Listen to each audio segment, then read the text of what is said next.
মেয়েদের জীবন বহুমুখী, কখনো তা ত্যাগের, কখনো আবার সংগ্রামের, আবার কখনো তা জয়ের। রান্নাঘরটা আমার ছোট হতে পারে, কিন্তু আমার সংসারের সবটুকু ভালোবাসা আর স্বাদ কিন্তু এখান থেকেই শুরু হয়। তাই আজ ভাবলাম এই ছোট্ট কিচেনটাকে নিজের মতো করে একটু গুছিয়ে নেব।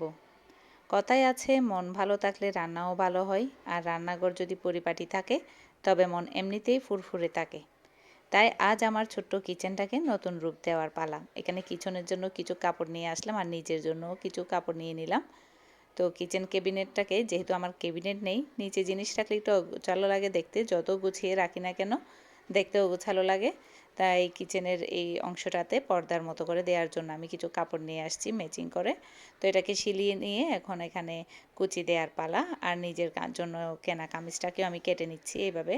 জাস্ট সিম্পলি কামিজ একটা বসিয়ে দিয়ে আমি এভাবে শর্টকাটে কেটে নিই। আমি তো আর প্রফেশনাল সেলাই জানি না, তো যতটুকু জানি নিজের মতো করে আসলে করে নেওয়ার চেষ্টা করি। জাস্ট ঘরে যা পরবো তাই আর কি। তো আগের দিন এখানে মিস্ত্রি এসে কিচেনটা একটু হালকা রং করে দিয়ে গেছিলো।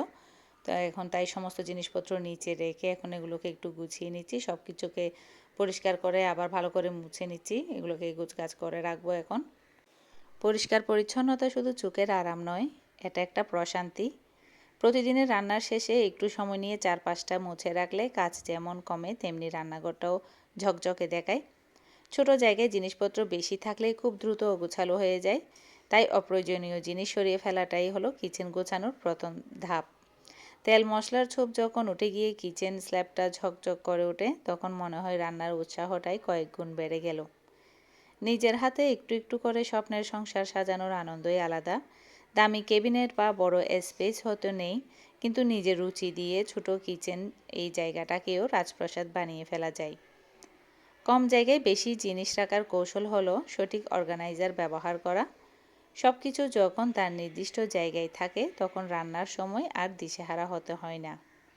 আমি বিশ্বাস করি কিচেন শুধু রান্নার জায়গা নয়, এটা একজন গৃহিণীর সৃজনশীলতার প্রতিফলন। একটু গাছ বা শোপিস দিয়ে সাজালে এই ব্যস্ত কোণঠাতেও প্রাণ ফিরে আসে। রান্নাঘর ছোট বা বড় সেটা বড় কথা নয়, পরিপাটি করে রাখাটাই আসল। আমার এই সাজানো গোছানো ছোট্ট কিচেন আপনাদের কেমন লাগলো জানাতে ভুলবেন না।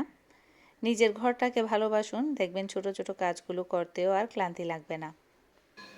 কথায় বলে মেয়েরা মায়ার বাঁধন, কিন্তু এই মায়ার আড়ালে লুকিয়ে থাকে ইস্পাত কঠিন মনোবল।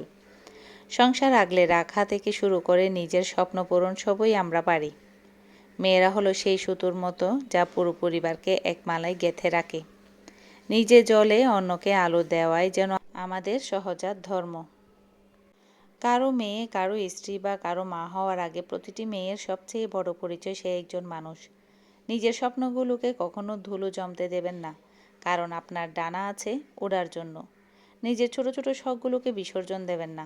মনে রাখবেন, আপনি যখন নিজে খুশি থাকবেন তখনই আপনার চারপাশের পৃথিবীটা সুন্দর থাকবে। পরিশ্রম আর আত্মবিশ্বাস থাকলে একটা মেয়ে শূন্য থেকেও নিজের সাম্রাজ্য গড়ে তুলতে পারে। সমাজ কী বলল তার চেয়ে বড় কথা, আপনি নিজের চোখে নিজেকে কতটা সফল দেখছেন। রান্নাঘর আর সংসারের কাজের মাঝে আমরা অনেক সময় নিজের নামটাই ভুলে যাই, অথচ এই চার দেয়ালের বাইরেও আমাদের একটা আকাশ থাকা উচিত। জীবনটা সহজ নয়, কিন্তু আমরা মেয়েরা চাইলেই জীবনটাকে সুন্দর করে তুলতে পারি। শুধু প্রয়োজন একটুখানি সাহস আর এক আকাশ সমান আত্মবিশ্বাস। আপনি যেমনই হন না কেন, আপনি অনন্য। নিজের উপর বিশ্বাস রাখুন, জয় আপনার হবেই। সব মেয়েদের প্রতি সম্মান জানিয়ে আজকের ব্লগটি এখানে শেষ করছি। মনে রাখবেন, আপনি নিজেই আপনার গল্পের রাজকন্যা। আর আমার এই কিচেনের এই পর্দাগুলো কেমন হয়েছে অবশ্যই জানাবেন। নিজ হাতে তৈরি করে নেয়া, আমার অনেক শখ করে নিজ হাতে তৈরি করে নিয়েছি। বাজারে তো আসলে অনেক কেনা আছে, তারপরও যে কোনো জিনিস নিজ হাতে তৈরি করে যখন ঘরের কোনো একটা কাজে দিতে পারি বা লাগাতে পারি, তখন নিজ থেকেই ভালো লাগে। তো তো আমার একটা ছোট্ট প্রচেষ্টা, ছোট্ট কিচেনটাকে এইভাবে একটু গুছিয়ে নেয়ার, কিচেনের এলোমেলো জিনিসগুলো দেখা না যাওয়ার জন্য। হাজারো গুছিয়ে রাখলে অগোছালো লাগে। তো এখানে আমি একটু লেস লাগিয়ে নিয়েছি আর নিচের দিকটা কুচি করে নিয়েছি। তো আজকের জন্য এই পর্যন্তই।